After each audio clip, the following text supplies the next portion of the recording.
Hey everyone, and welcome back. I'm sure a lot of you out there are pretty fascinated by all this AI stuff going on, especially all this new stuff about AI making music. It seems like every day there's something new. I know, right? So that's exactly why we wanted to do this deep dive. We actually just got our hands on this episode transcript from the DeepSeek Oh podcast. yeah, I listened to that one. It was really interesting. They went really in depth with this AI music composer called AIVA. And I thought it'd be really cool to kind of like unpack it all.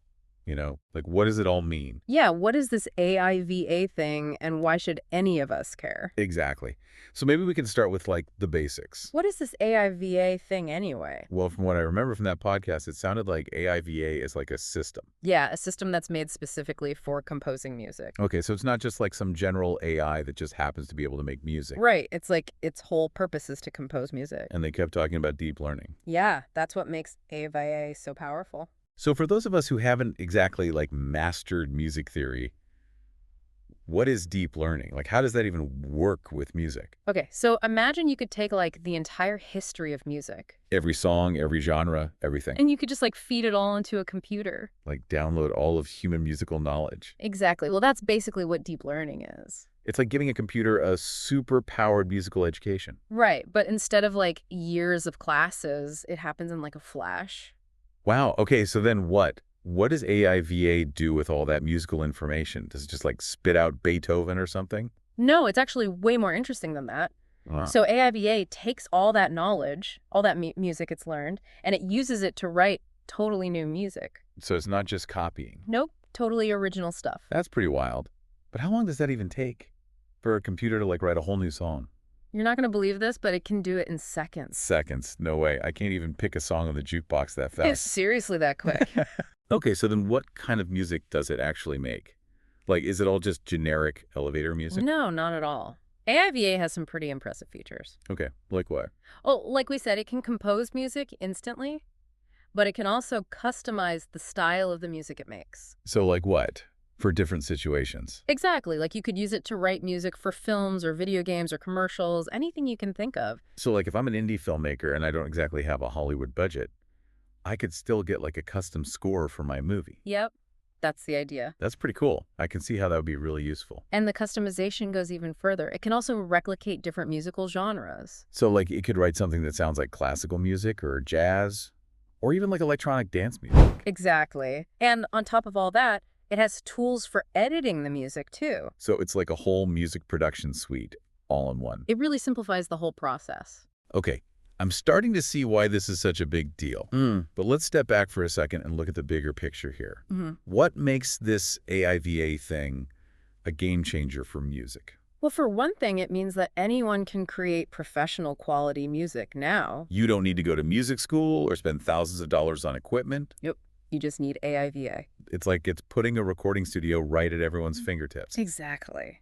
And that's a pretty huge shift if you think about it. Yeah, it kind of feels like we could be on the verge of this like creative explosion. Like suddenly anyone can make music. But that also makes me wonder about the other side of that coin. What do you mean? Well, if everyone's using AIVA to make music, will we end up losing the unique voices of individual composers? That's a really good point. Will it all just start to sound the same? Yeah, and what about this whole idea of AI replacing human composers? Right. Like, are we all going to be out of a job? Well, to really dig into that, we need to go back to that DeepSeek episode. They had this really interesting part where they brought on an AI expert. Oh, and they had his AI assistant there, too. Yeah, to talk about AI and the future of music. And AI giving its opinion on AI and music. I gotta hear that. Yeah, so this expert, he had a pretty strong opinion about AI in music. Oh, yeah. What was his take? He basically said that he thinks AI is like a tool. Okay. A tool for humans to use. Right, not like a replacement for human composers. So he doesn't think robots are going to be taking over the concert halls anytime soon. No, not exactly. He was saying that AI can help us make music faster and more efficiently. Okay, that makes sense. And it can even like help us explore new kinds of music. Oh, yeah, push the boundaries a little bit. Exactly. But he was really clear that AI can't replace human emotions. Yeah, like the feelings and experiences that give music meaning. Right. It's like that special something that humans bring to the table. That's a relief to hear. Yeah. But I'm still curious about what the AI assistant had to say about all this. Well, this is where it gets really interesting. Go lay it on me. So the AI assistant actually said something pretty profound. It said, and I quote, "AI can compose incredible music, but human emotion and passion are the heart of true creativity." Wow, that's quite a statement coming from an AI. It's almost like it's recognizing its own limitations. Right. Like, it knows it can make music, but it also knows that there's something special about human creativity. Something it can't quite replicate. Exactly. So it's not really about AI versus humans then, No, it's more like AI and humans working together. each bringing their own unique strengths. Right, like a partnership. That makes a lot of sense. Yeah. So AI handles all the technical stuff, The algorithms, the patterns, all that. and humans bring the emotional depth, Yeah. the storytelling, the things that make music really resonate with us. Exactly. And let's not forget about the economic side of things, too. Oh yeah, how AIVA could change the game for independent artists and smaller production companies. Right, because AIVA can create really high-quality music, but it can do it really quickly and affordably. So it's not just about pushing the boundaries of what's possible musically. It's also about making those possibilities accessible to more people. That's huge. But I do wonder if there are any downsides to all this accessibility. Yeah, that's something the DeepSeek episode brought up, too. Like what? Well, they were talking about whether this could lead to, like, an oversaturation of music. Like, if everyone can make music, will Mm. anyone even listen? Exactly. And will listeners be able to tell the difference between human-made music and AI-generated music? That's a good question. Hmm.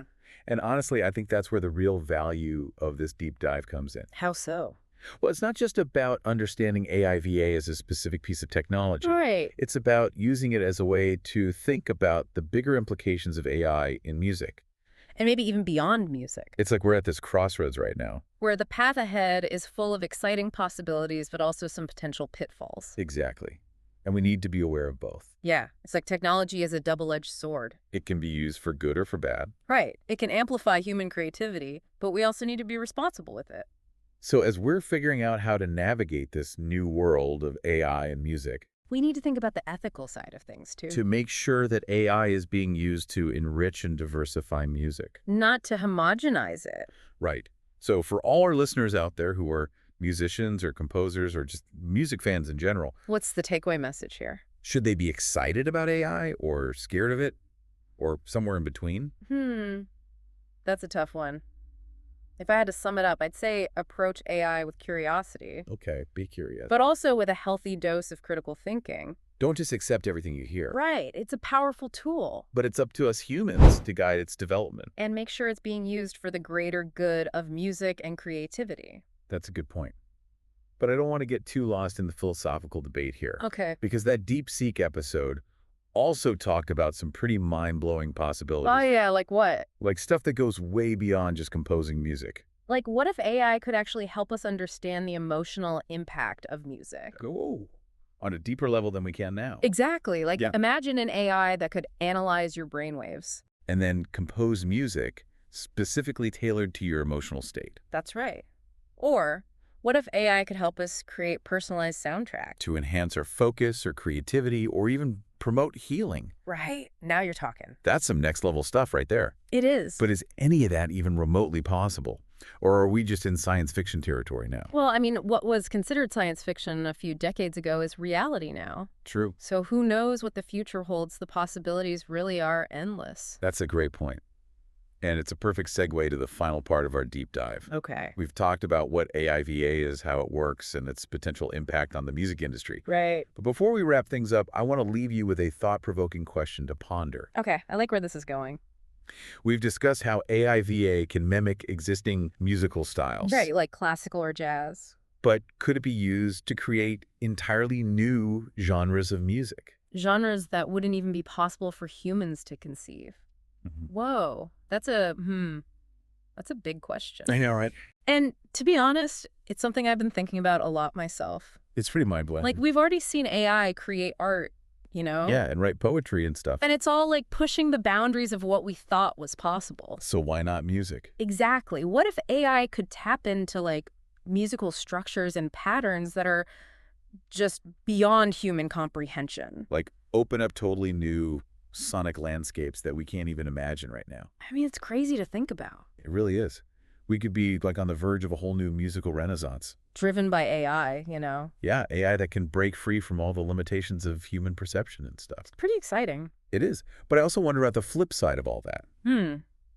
the flip side. Yeah, like what if instead of creating totally new music, AI could help us understand the music we already have? Oh, you mean like understand it on a deeper level? Yeah, like emotionally.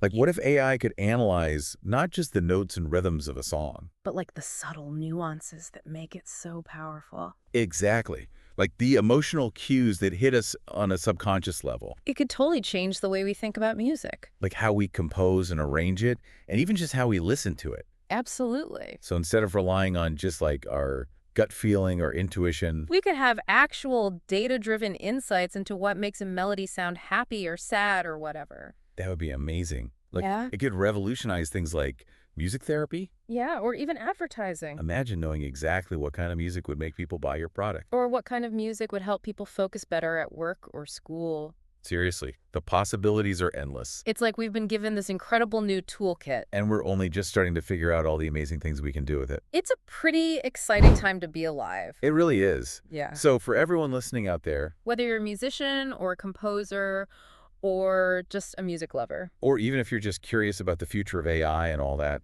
what's the main takeaway from all this? Like, what should people be thinking about after listening to this deep dive? well, I think the biggest thing is that AI isn't something to be scared of. It's not going to take over the world and steal all our jobs. No, it's a tool. A really powerful tool that can help us do incredible things with music.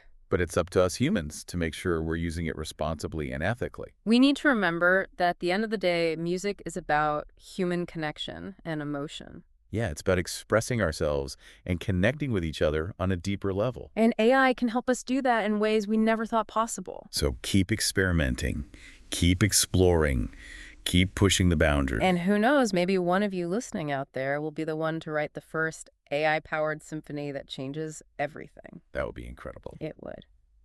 And that's it for this week's deep dive into the world of AI music. Thanks for joining us, everyone. Until next time, keep exploring, keep questioning, and keep diving deep.